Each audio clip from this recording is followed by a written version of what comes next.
Aujourd'hui, la méditation est accessible à tous. Tout le monde peut méditer. Et il y a une évolution du regard de la société sur cette pratique.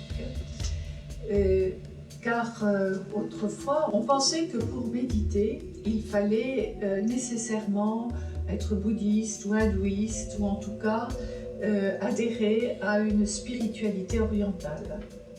Eh bien, aujourd'hui, ce n'est plus le cas. Ce n'est pas une pratique considérée comme une pratique religieuse, mais une pratique spirituelle qui est ouverte à tous. Alors, un petit mot justement de l'historique. Pourquoi est-ce qu'il y a eu cette évolution ? Un médecin californien qui s'appelle Jon Kabat-Zinn s'est dit, au fond, on médite dans toutes les traditions et ça fait du bien partout. Allons voir un peu ce que font les méditants et quel est le point commun à toutes ces traditions, parce qu'on médite chez les chrétiens, mais aussi chez les musulmans, on médite chez les bouddhistes, on médite en Chine, au Japon, en Inde. Qu'est-ce qu'ils font? Qu'est-ce qu'il y a de commun? Et il est allé voir et puis il s'est dit, au fond, ce qu'il y a en commun, on pourrait tous le faire sans nécessairement croire à quelque chose.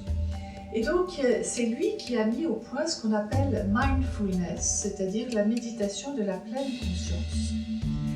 Et il a mis ça au point en Californie, et il y a un psychiatre français que nous connaissons, qui s'appelle Christophe André, qui d'ailleurs enseigne la méditation sur Radio France.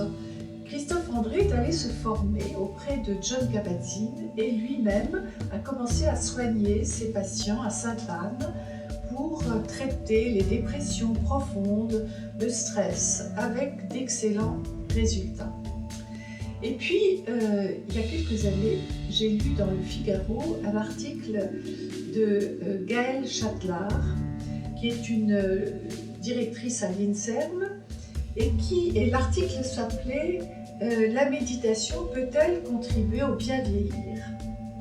Alors j'ai lu ça et j'étais très intéressée par l'article, et c'est là que j'ai proposé à Audience d'animer moi-même des conférences d'initiation à la méditation de la pleine conscience ou de la pleine présence. Gaëlle Chatelard, elle est donc chef de recherche aussi à l'université de Caen. Et il y a actuellement une recherche qui est en cours avec 126 seniors de plus de 65 ans. Et cette recherche est portée justement sur les bienfaits de la méditation.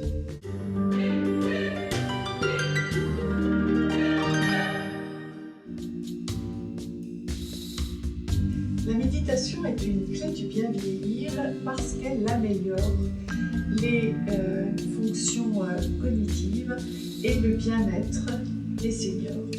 Alors, on sait aussi qu'elle évite le risque de la maladie d'Alzheimer. On sait aussi que 10 minutes de méditation par jour fait baisser de 2 points la tension artérielle. On sait aussi qu'elle améliore la mémoire, elle améliore les connexions justement neuronales que fait notre cerveau. Toutes ces améliorations, tous ces résultats sont évidemment le fruit de recherches qui sont faites actuellement par les neurosciences et qui sont faites dans des laboratoires de Jon Kabat-Zinn. Et par exemple, le grand méditant que nous connaissons, Mathieu Ricard, se prête dans ces laboratoires. On met des électrodes sur son cerveau et tout ce que je vous dis là est en fait tout à fait, je dirais, documenté au niveau de la recherche. La méditation augmente aussi l'activité des télomérases qui protègent le bout des chromosomes que nous avons des effets justement délétères du vieillissement. Puis aussi, la méditation stimule les endorphines. Et puis je voudrais rajouter une chose, c'est que vous avez aujourd'hui un DU à Strasbourg de médecine, méditation et neurosciences. Je voudrais dire aussi que dans certaines entreprises, eh bien, les chefs d'entreprise sont tellement convaincus des bienfaits de la méditation qu'ils permettent à leurs employés de méditer 10 minutes par jour sur le temps de travail. Et aussi que dans les écoles, il y a des expériences qui sont faites où on fait méditer les enfants 3 fois 3 minutes.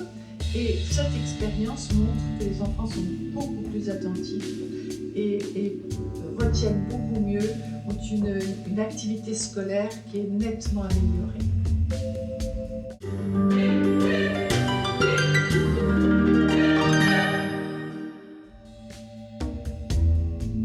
La méditation, c'est très simple, c'est s'asseoir.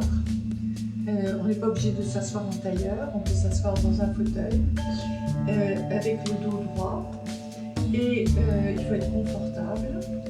Et on va simplement être attentif à son souffle, à son inspire, à son expire. On va être attentif à ce qui est là, dans le moment présent. C'est une observation du souffle. Alors bien sûr, des pensées arrivent au galop, un flot de pensées arrive. Il ne faut pas les chasser. C'est un tort de croire qu'il faut chasser les pensées. Au contraire, il faut juste les observer. Elles arrivent et on les observe comme on observerait un nuage dans un ciel bleu. Et puis on revient à l'attention, au souffle. J'inspire et j'expire. Et on fait ça pendant au moins 10 minutes. Alors bien sûr, il peut y avoir aussi des émotions qui arrivent. On peut observer qu'on s'ennuie. Et tout ça n'a aucune importance, on observe. On observe, je suis triste, je m'ennuie. On est juste dans l'observation de ce qui se passe là, dans le moment présent. Alors on me demande, est-ce qu'il faut avoir les yeux ouverts ou fermés? Je dirais comme on veut. Il vaut mieux les avoir fermés ou entrouverts. On me demande comment mettre les mains. Je dis, écoutez, comme les mains ont envie de se mettre. Alors il y a des personnes qui traditionnellement, souvent font ce geste, qu'on voit chez les Bouddhas, ce geste. Il peut y avoir, on peut avoir les mains comme ça, on peut tout simplement avoir les mains sur les genoux. On met les mains se mettent là où elles ont envie de se mettre. Et j'aime beaucoup cette phrase de Fabrice Midal, qui est un enseignant de méditation, et qui dit « foutez-vous la paix ». En fait, faites ce que vous avez envie de faire, la seule consigne étant d'observer son souffle. On peut aussi, et certaines personnes ça les aide, répéter un mot ou une phrase, ce qu'on appelle un mantra en Orient. Dans toutes les traditions, quand on méditait, on récitait un mantra. Eh bien, moi je préconise un mantra qui est très simple, qui vient d'ailleurs d'un Vietnamien qui s'appelle Thich Nhat Hanh et qui consiste à dire j'inspire, j'expire, plus profond, plus doux. Juste répéter ça. Pour certaines personnes, ça leur permet d'être en relation avec leur souffle et ça leur permet de se concentrer davantage sur le souffle. Mais on peut aussi, tout simplement, comme je le disais, observer son souffle. On n'est pas obligé de répéter une phrase et surtout on peut aussi inventer sa propre phrase, une phrase ou un mot qui fait du bien. Je sais qu'il y a des gens par exemple qui aiment bien méditer avec le mot merci. La seule règle, c'est qu'il faut méditer tous les jours, au moins 10 minutes. Si vraiment c'est difficile, 10 minutes, on peut faire comme les enfants, 3 fois 3 minutes.